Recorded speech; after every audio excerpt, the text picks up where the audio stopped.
ഇത്രയും നാൾ ക്ഷമിച്ചു. ഇനി രാഹുൽ ഗാന്ധിക്ക് രോഷം പിടിച്ചുകെട്ടാനാകില്ല. അതെ, ബി.ജെ.പിക്ക് കണക്കിന് കൊടുക്കാൻ തന്നെ രാഹുൽ ഗാന്ധി തീരുമാനിച്ചു. താൻ പറഞ്ഞ കാര്യങ്ങളെ വളച്ചൊടിക്കാനാണ് ബി.ജെ.പി നേതാക്കളുടെ ശ്രമമെന്നും അവർ നുണകൾ പ്രചരിപ്പിക്കുകയാണെന്നും രാഹുൽ തന്റെ എക്സിൽ എഴുതിയ പോസ്റ്റിൽ ആരോപിച്ചു. ഇന്ത്യയിലും വിദേശത്തുമുള്ള എല്ലാ സിഖ് സഹോദരങ്ങളോടും എനിക്ക് ഒരു കാര്യം ചോദിക്കാനുണ്ട്. ഞാൻ പറഞ്ഞതിൽ എന്തെങ്കിലും തെറ്റുണ്ടോ? എല്ലാ സിഖുകാർക്കും അവരുടെ മതം ഭയമില്ലാതെ സ്വാതന്ത്ര്യമായി ആചരിക്കാൻ കഴിയുന്ന രാജ്യമാകണ്ടേ ഇന്ത്യ എന്നാണ് രാഹുൽ ഗാന്ധിയുടെ ചോദ്യം. ഇത്തരം ചോദ്യങ്ങൾക്കൊപ്പം സെപ്റ്റംബർ 10 യുഎസിൽ നടത്തിയ പ്രസംഗത്തിന്റെ ഒരു ഭാഗവും രാഹുൽ ഗാന്ധി പങ്കുവച്ചിട്ടുണ്ട്. ഭരണകക്ഷിയെ തന്നെ നിശബ്ദനാക്കാൻ ശ്രമിക്കുകയാണെന്നും സത്യങ്ങളെയും വസ്തുതയെയും അഭിമുഖീകരിക്കാൻ അവർ ഭയക്കുന്നതിന്റെ ഭാഗമാണിതെന്നും അദ്ദേഹം പറഞ്ഞു. ഇന്ത്യയെ നിർവചിക്കുന്ന മൂല്യങ്ങൾക്കായി ഞാൻ എപ്പോഴും ശബ്ദമുയർത്തും. രാജ്യത്തിന്റെ ഐക്യം, സമത്വം, സ്നേഹം എന്നിവയ്ക്കു വേണ്ടി നിലകൊള്ളുമെന്നും രാഹുൽ കൂട്ടിച്ചേർത്തു. നിങ്ങൾ പഞ്ചാബ്, ഹരിയാന, രാജസ്ഥാൻ, മധ്യപ്രദേശ് എന്നിങ്ങനെയുള്ള വിവിധ സ്ഥലങ്ങളിൽ നിന്നുള്ളവരാകാം. നിങ്ങൾക്കെല്ലാവർക്കും നിങ്ങളുടെ ചരിത്രവും പാരമ്പര്യവും ഭാഷയുമുണ്ട്. ഓരോരുത്തർക്കും മറ്റേതൊരു കാര്യത്തെയും പോലെ പ്രധാനമാണ് അതെല്ലാം. പക്ഷേ തർക്കമുള്ളത് നമുക്ക് ലഭിക്കാൻ പോകുന്നത് ഏത് തരത്തിലുള്ള ഇന്ത്യയാണ് എന്നതിൽ മാത്രമാണ് എന്നും രാഹുൽ ഗാന്ധി പറഞ്ഞു. കേന്ദ്രമന്ത്രി ഹർദീപ് സിംഗ് പുരിയാണ് സിഖ് പരാമർശത്തിൽ ഗാന്ധിക്കെതിരെ ആദ്യം രംഗത്ത് വന്നത്.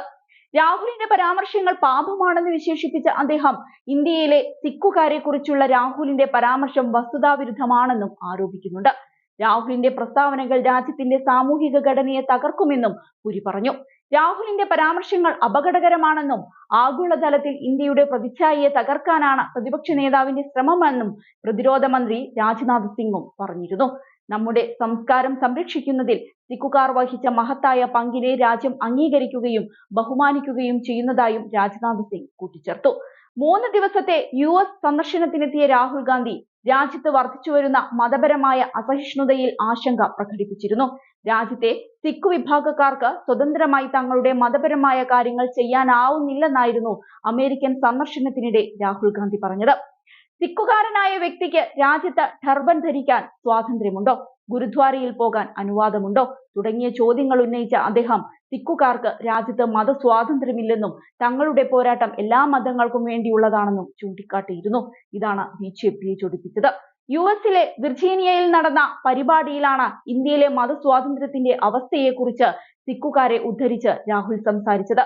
ഇതിനു പിന്നാലെയാണ് പ്രതിഷേധവുമായി ബി.ജെ.പി രംഗത്ത് വന്നത്. രാഹുൽ ഗാന്ധിക്കെതിരെ വധഭീഷണിയടക്കം നേതാക്കൾ ഉയർത്തിയിരുന്നു. അതിന് കേന്ദ്രമന്ത്രിയടക്കമുള്ള ബി.ജെ.പി നേതാക്കൾക്കെതിരെ പോലീസ് കേസെടുക്കുകയും ചെയ്തു. അതേസമയം രാഹുൽ ഗാന്ധിക്കെതിരായ ഭീഷണി പ്രസ്താവനയെ ചൊല്ലി കോൺഗ്രസ് ബി.ജെ.പി പോര് ശക്തമാവുകയാണ്. ദേശവിരുദ്ധ ശക്തികൾക്കൊപ്പം നിൽക്കുന്ന രാഹുൽ ഗാന്ധിയെ ചൊല്ലി കോൺഗ്രസ് അഭിമാനം കൊള്ളുന്നത് എന്തിനാണെന്നായിരുന്നു ബി.ജെ.പി നേതാവ് ജെ.പി നദ്ദ ചോദിച്ചത്. കേന്ദ്രമന്ത്രി രവനീത് സിംഗ് ബിട്ടു അടക്കമുള്ള NDA നേതാക്കൾ രാഹുൽ ഗാന്ധിക്കെതിരെ ഭീഷണി പ്രസ്താവനകൾ തുടരുന്നതിൽ നടപടി ആവശ്യപ്പെട്ട് കോൺഗ്രസ് അധ്യക്ഷൻ മല്ലികാർജുൻ ഖാർഗെ പ്രധാനമന്ത്രിക്ക് അയച്ച കത്താണ് ബി.ജെ.പി നേതൃത്വത്തെ ചൊടിപ്പിച്ചത്. കോൺഗ്രസിനെ കടന്നാക്രമിച്ച് 3 പേജുള്ള മറുപടി കത്താണ് ബി.ജെ.പി അധ്യക്ഷൻ ജെ.പി നദ്ദ ഖാർഗെക്ക് അയച്ചത്. അതേസമയം ബംഗളൂരു പോലീസ് കേസെടുത്തിട്ടും രവനീത് സിംഗ് ബിട്ടു പ്രസ്താവനയിൽ ഉറച്ചു നിൽക്കുകയാണ്. ബിട്ടുവിന്റെ ആരോപണങ്ങൾ അടിസ്ഥാനരഹിതവും വിദ്വേഷം ജനിപ്പിക്കുന്നതാണെന്നും ചൂണ്ടിക്കാട്ടി ഹിന്ദു സേനാ തലവൻ സുർജിത് സിംഗ് യാദവ് ഡൽഹി ഹൈക്കോടതിയിൽ പൊതു താൽപര്യ ഹർജി ഫയൽ ചെയ്തിട്ടുണ്ട്.